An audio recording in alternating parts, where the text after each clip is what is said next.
The Colts watch after an incredible start to the season. The Colts had a well-earned week off, but Colts Daybreak contributor Heather Lloyd never takes a week off.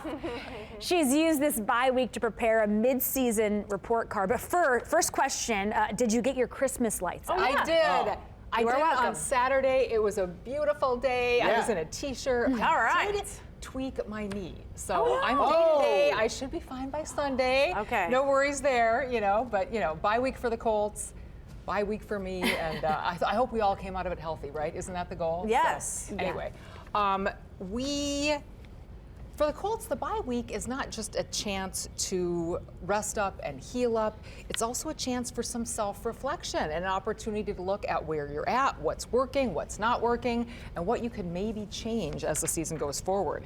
Just past the midpoint of the season, the Colts sit at 8-2, a record few people could have imagined when the season started. They're putting up historic numbers on offense. Daniel Jones has cemented himself not just as the starter, but as the franchise quarterback. And Jonathan Taylor is having an MVP season.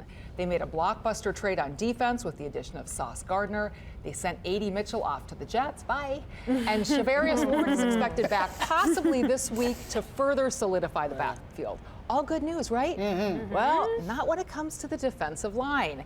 They placed their stalwart, DeForest Buckner, on IR with a neck injury earlier this month. And we found out last week that he went to Panama for stem cell treatments. Not sure what that means for his possible return this season, but based on other Colts players have gone down a similar route, I'm thinking it's not good. So overall health at this point this season, pretty good. Missing your star defensive lineman, possibly for the rest of the season, not good. But hopefully everyone got some much needed rest here, because at this point everyone's nursing something, right? Oh, yeah. I mean, halfway through the year, you're banged up. Yeah. So this was good timing because now they get to come back and they probably have to face their biggest challenge. As my daughter would say, they're like, every time I say, who are the Colts playing next week? Taylor Swift is what yeah, exactly.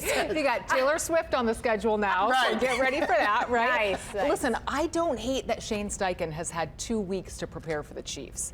And there were a lot of messages going back and forth between him and Daniel Jones, even though it was the bye week.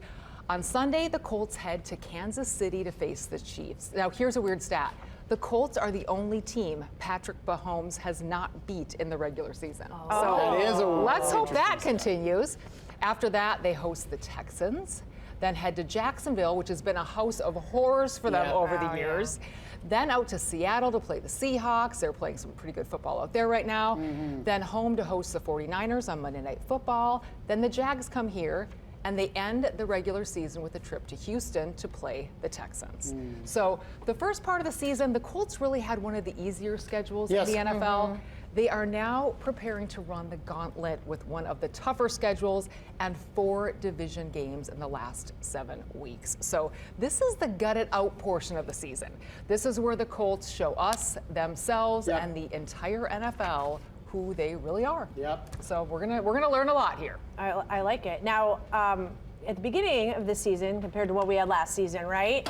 Can we believe it right now, though, that the Colts are the best in the AFC? Is that right? Well, I mean, they're the best in the AFC South right now. They're still 2 games up on the Jaguars, who beat the Chargers yesterday.